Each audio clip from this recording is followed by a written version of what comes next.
Fala, meu lindo, minha linda, tudo bem com você? Que essa semana seja extraordinária na sua vida, que a mão do Senhor esteja sobre você, sobre a sua casa, e que essa mensagem seja uma resposta de Deus para você. Eu quero só te pedir um favor antes de começar a mensagem. Curte o vídeo, é bem rapidinho. Por que curtir? Bom, quando você curte, o YouTube entende que é um conteúdo relevante e manda para mais pessoas. Compartilha, manda nos grupos de WhatsApp.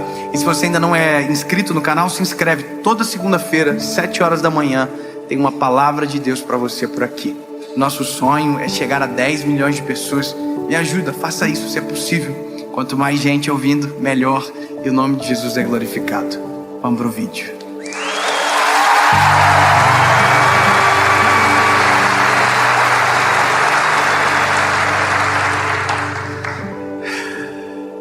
Evangelho de Jesus, conforme escreveu João, capítulo de número 11. Ah, Jesus, eu te amo. Ora, havia um certo homem enfermo chamado Lázaro. Lázaro de Betânia, da aldeia de Maria e de sua irmã Marta. Era aquela Marta que ungiu o Senhor com unguento e secou os seus pés com seus cabelos, cujo irmão Lázaro estava doente. Portanto, suas irmãs enviaram até ele dizendo: Senhor, eis que está enfermo aquele que tu amas. Quando Jesus ouviu isso, ele disse: esta enfermidade não é para a morte, mas para a glória de Deus, para que o Filho de Deus seja glorificado por ela. Aí um verso seguinte, eu vou pular alguns versos. O verso 17 diz: quando Jesus chegou, encontrou Lázaro já há 4 dias no sepulcro. O verso 32 diz: tendo, pois, Maria chegado onde Jesus estava, e vendo, lançou aos seus pés, dizendo: Senhor, se tu estivesses aqui, o meu irmão não teria morrido. João capítulo 11, verso 35 diz: Jesus chorou.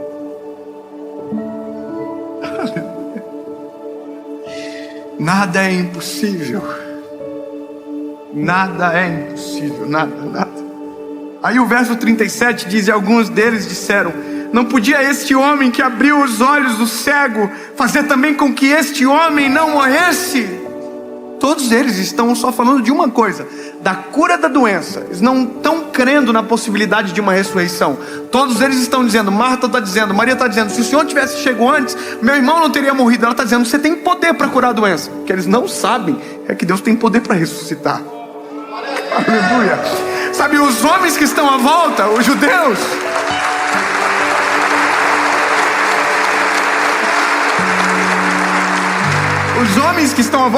eles também não sabem. Então por isso que eles dizem: se ele dá vista aos cegos, ele podia ter curado esse homem também. Amém. Eu fico doido disso aqui.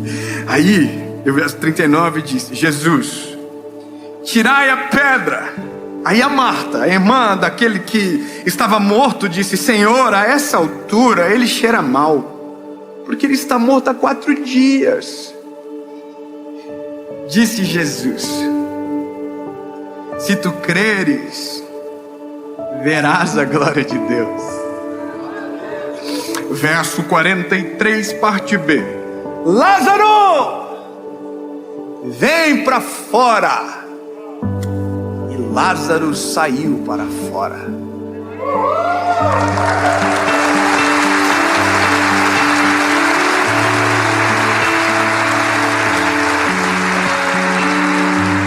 A nossa fé em Deus, ela é mensurada pelo nível das nossas experiências e porque os nossos olhos viram alguma coisa.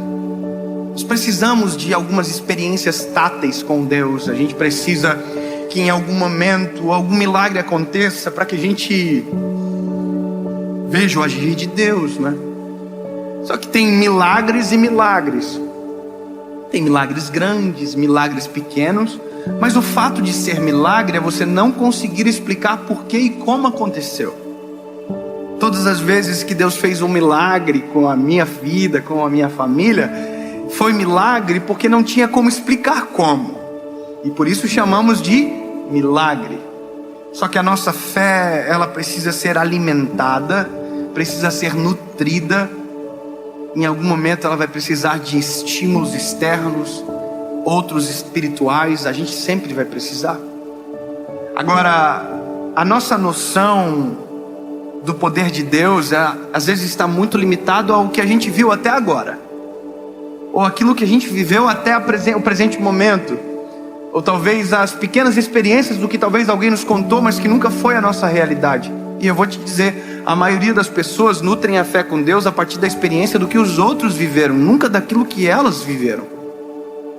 A minha oração sempre é: Jesus, que a minha geração tenha uma experiência contigo, porque uma experiência com Deus genuína, ela nos marca para sempre. Marca muito mais do que uma palavra pregada por alguém, marca muito mais do que uma história impactante de alguém. Não, muito melhor do que você ouviu que alguém Jesus curou, é melhor que Jesus cure você, entende? É melhor que você viva esse milagre.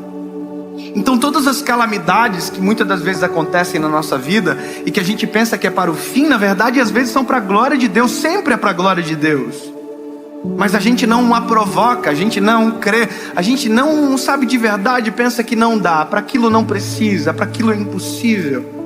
Então quando a Bíblia começa contando uma história de alguém que Jesus ama e que é Lázaro, a gente tem toda uma narrativa que constrói o que Deus pode fazer e o que Deus não pode fazer. É muito bom. Ah, Jesus, eu te amo.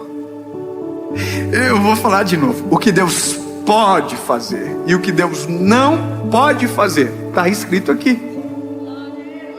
Você vai dizer: Dave, o que Deus pode fazer? Eu sei, você leu. Deus pode tudo. Mas o que Deus não pode fazer, se Ele pode tudo? Ele não pode ignorar. Não porque não pode, porque não consegue resistir a um coração contrito e quebrantado.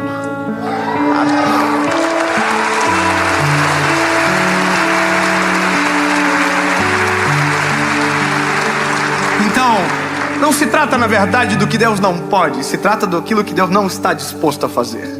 Deus não está disposto a ignorar a oração de um justo. Deus não está disposto a ignorar a perda de um amado amigo. Deus não está disposto a ver os judeus chorando, Marta chorando, Maria chorando. Sabe, Maria e Marta, uma delas, lembra, ungiu os pés de Jesus e secou com os cabelos.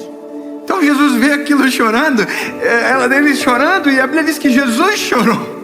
Porque, sabe, perturbou o seu coração. E não porque não podia curar, não porque não podia ressuscitar, mas porque aquilo para ele era muito agudo para as emoções. Isso para mim é confortante, porque mostra que o Deus que a gente serve não é distante, Ele é empático, Ele é presente. Ele se importa com a minha dor, Ele se importa com o meu sentimento, Ele se importa com a minha lágrima, Ele se importa com o meu clamor, Ele me ouve. Aleluia. Eu quero que você entenda isso da maneira melhor possível. Quando você chora, a Bíblia diz que quando nós choramos, oramos, o Espírito Santo conduz as nossas orações ao Pai com gemidos inexprimíveis. Ele sente. Quando a gente olha a parábola do bom samaritano,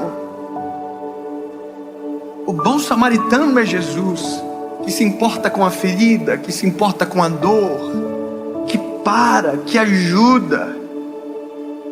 Então, partindo desse pressuposto, não há uma oração que Deus não ouve, não há impossíveis para Deus, não há nada que Ele não possa fazer. Só que essa percepção, ela precisa ser resgatada, principalmente na hora que o impossível se apresenta na nossa frente. Porque enquanto tudo está bem, enquanto tudo está dando certo, dizer que Deus é o Deus do impossível é possível. Mas quando o impossível se apresenta, parece impossível dizer que Deus é o Deus do impossível. Eu vou falar que isso é nas coisas simples, nas coisas profundas. Eu conheço Deus do impossível de verdade. Quando eu comecei a ler, o meu espírito resgatou uma memória longa e antiga minha. Aliás, essa semana é uma semana que eu fico muito sensível à voz do Espírito Santo, porque preciso muito também para a série. E algumas orações foram me recordadas enquanto eu orava. Engraçado isso. Deus me fez lembrar de uma oração quando eu era dos jovens da minha igreja. Eu me lembrei, sabe quando você é transportado para um lugar e você consegue vislumbrar tudo, como foi, como aconteceu, e parece que você está vivendo aquilo de novo? Eu estava dentro da igreja e as crianças começaram a cantar aquela canção que diz: grande, tão grande, alto, tão alto, fundo, profundo, é maior que o mundo. Lembra? Essa música não, só eu que lembro. É uma música que fala do amor de Deus, que é grande, mas cabe no nosso coração. E as crianças estavam cantando essa canção, e as crianças estavam cantando, fazendo coreografia, e eu no banco senti uma presença de Deus tão grande, que eu parecia uma criancinha pequena na igreja. Eu chorava, falava em línguas, glorificava o Senhor.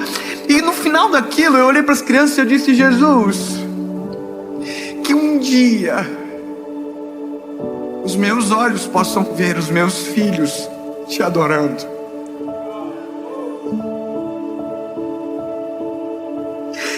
Que um dia eu possa ver e parecer tão distante, tão longe. E agora, de repente, eu já tenho 3 filhos e agora eles. Só que agora eu resgato outras orações. Eu começo a lembrar de todas as respostas, de todos os impossíveis. E agora, esses dias atrás, eu acho que até contei uma das mensagens no YouTube, mas eu tive uma experiência com meu filho, com o João, muito profunda com ele, sobre impossíveis. Impossíveis que são subjetivos, porque para mim parece ser impossível, e era naquele momento, mas para alguém pode ser muito simples, mas é milagre porque não se explica, lembra? O João passou mal a noite toda, vomitou a noite toda.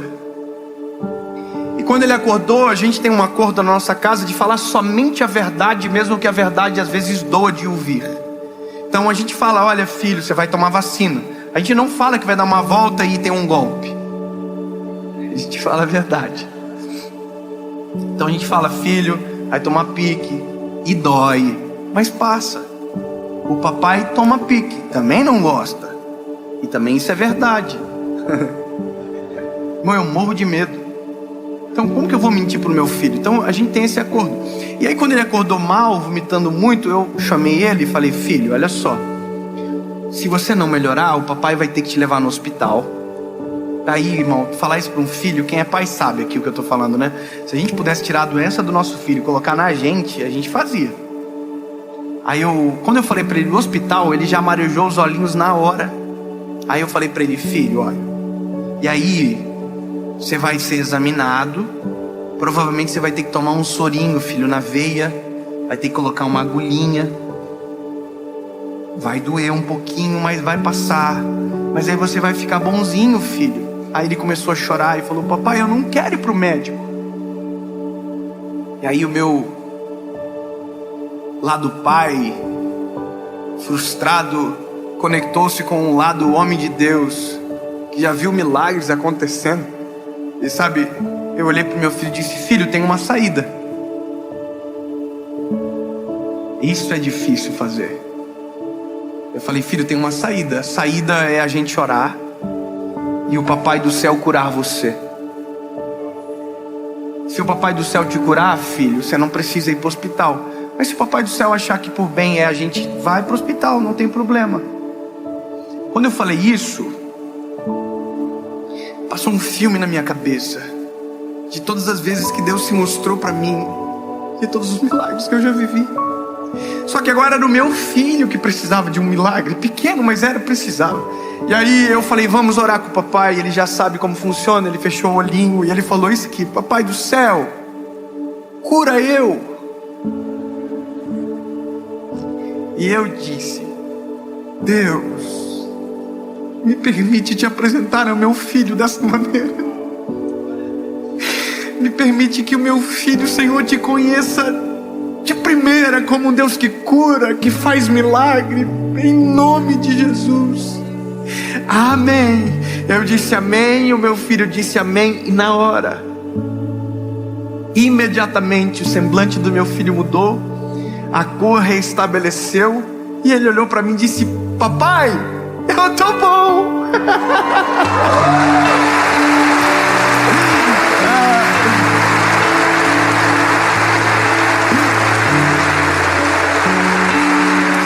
Aí eu falei: filho, você tá bom? Tô. Eu falei: amor, traz comida para ele, que ele estava comendo, vomitando tudo. Minha esposa picou a bananinha, trouxe para ele, e ele comeu a banana e olhando para mim: eu tô bom, papai. E aquela consciência dominou ele. Jesus me curou. E ele passou a semana falando: papai do céu me curou, papai do céu me curou. Eu perguntava: o que aconteceu, filho? Fala pro amigo do pai. Papai do céu curou eu. Sabe, papai do céu curou eu, até o dia que o Noah ficou doente. E sabe o que ele me disse? Papai, ora pelo Noah. Isso é um exercício. Vai ter vezes que Deus vai achar melhor não. Eu não sei quando, não sei como, mas de uma coisa eu posso sempre fazer: pedir, clamar. Sabe, Senhor, tu podes. Só que aí que mora o problema. É que às vezes a gente crê para isso, mas para aquilo que é maior a gente não acredita. E isso é o cenário do texto. É o que Marta, é o que Maria está dizendo: Jesus, o Senhor está atrasado para um milagre que o Senhor poderia fazer. Eu queria que o Senhor curasse, e agora já não dá mais para curar, porque ele está morto. Os judeus disseram a mesma coisa. Se ele cura cegos, ele poderia muito bem ter curado, mas ele chegou atrasado. E o homem já morreu. Aí Jesus diz: não, eu vou resolver. E mesmo Jesus presente, dizendo que vai resolver, que vai ressuscitar, Marta diz: não, Senhor, mas ele já está 4 dias morto, já deve estar fedendo. Não. Grava o que eu vou dizer para você. Para Deus nada é impossível. Não existe áreas da sua vida que Ele não possa ressuscitar e trazer a vida novamente. Não tem nada que foi sepultado há 3 dias, 4 dias, que Ele não possa vir e dizer: saia para fora, porque para Ele nada é impossível. Lembre-se, Deus pode tudo, mas nós só saberemos se ao invés de desistirmos, clamarmos por socorro. Se ao invés de abandonarmos, dizermos: Deus nos socorre. E Deus é socorro bem presente no dia da tribulação. Então, se está morto, há uma possibilidade de ressurreição. Se está doente, há uma possibilidade de cura. Se está desanimado, há uma possibilidade de um reânimo. Mas tudo depende do clamor e da resposta. Mas a resposta vem do Senhor. E você vai ver que aquilo que eu estou falando é verdade. Nada é impossível. Jesus olhou e disse: removam a pedra. Removam. E eles removeram a pedra. Eu imagino que quem está... Eu fico imaginando, isso para mim é inerente da mensagem. Imaginar a cabeça, os olhos, a expectativa de todo mundo que está ali fora. Eles estão todos assim.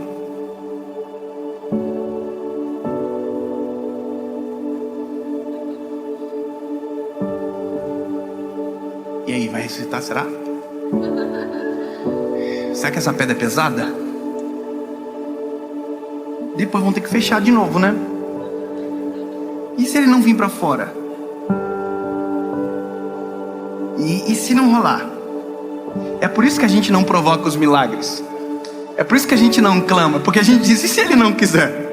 E se ele não responder? E se ele não curasse meu filho? E aí? Entende?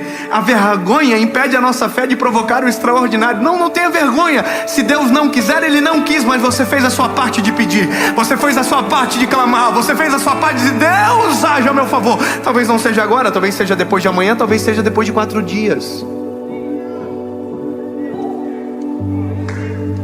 ela já tinha pedido para Jesus ir até ela. Jesus não foi na hora que ela pediu. Ela já havia dito: Jesus, ele mandou um mensageiro, o irmão, que você sabe, você ama ele está doente, venha. Aí Jesus não foi no primeiro, não foi no segundo. Ou seja, a primeira oração não foi atendida, porque havia milagre maior para acontecer. E que o milagre, quanto maior, mais glorifica o nome do Senhor. Eu sei que na corrida do milagre a gente às vezes não tem paciência, a gente não quer esperar, mas sim, Deus pode. E sim, esperar pode valer muito a pena, clamar vale a pena. A história termina com Jesus chegando aparentemente atrasado. Oh, lindo! Às vezes nós preparamos um cenário para que Jesus chegasse na nossa história, e a gente tem a impressão que ele está atrasado porque não chegou na hora que a gente programou. Nós oramos e na hora que oramos Deus não respondeu, e a gente tem a ideia que talvez ele nunca mais responda. Não esqueça que a gente age dentro de um tempo, Deus age dentro de outro tempo. Se o nosso é o Cronos, o tic-tac, do Deus é o Kairos, é eterno e é perfeito. A gente quer para agora, mas talvez Deus saiba que o melhor é amanhã, e a gente só vai descobrir quando chegar amanhã. Portanto, confie no Senhor. E eu repito para você, não existe nada impossível, nada morto que Ele não possa ressuscitar. Os sonhos, as famílias, os corações, em nome de Jesus.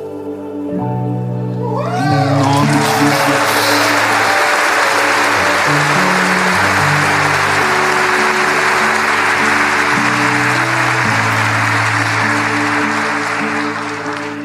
Lázaro saiu para fora. A Bíblia diz que ele estava atado, pés e mãos. Aí Jesus diz: desatem-o, tirem as ataduras. E o final é: todos que estavam naquele lugar saíram estupefatos com o que viram. E aí aconteceu um fenômeno: alguns creram nele para a salvação. Alguns creram, mas outros não creram. Mesmo vendo o milagre acontecer, foram denunciar Jesus. Lembra da crítica? Lembra? Lindo. Mesmo do bom sempre vai ter alguém que vai tentar encontrar um defeito. Mas a questão mais importante, que eu termino a história aqui, é que quando eu chego no final da história de Lázaro, eu entendo que tudo que Deus faz tem um propósito maior do que o próprio Lázaro, que é a glória do seu nome. Deus não curou o meu filho porque ele é melhor do que o filho de alguém aqui. Deus curou o meu filho para a glória dele. E hoje eu estou falando aqui para a glória dele. E é por conta de que é para a glória dele que talvez você vá para casa e no dia da angústia você vai clamar e vai viver o teu milagre também. E lembre-se, vai ser para a glória dele. Tudo é para ele.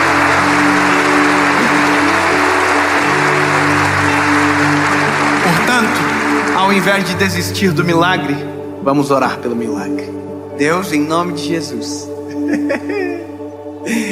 Ai, lindo, é por isso que te amamos.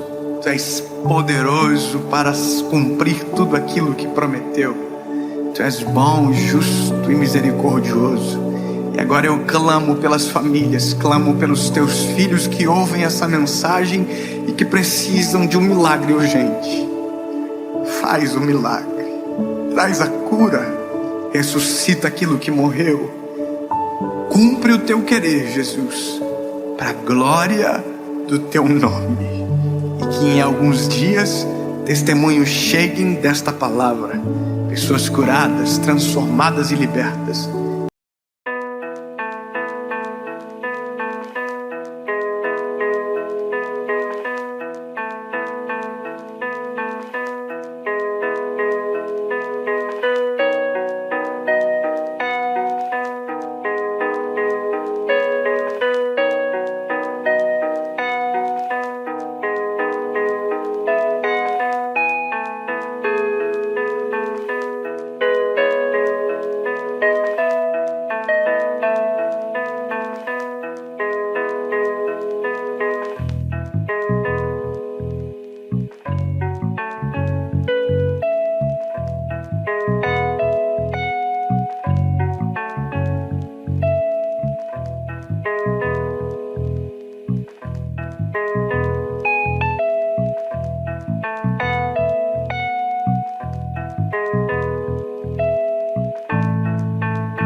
hear the echoes of our laughs.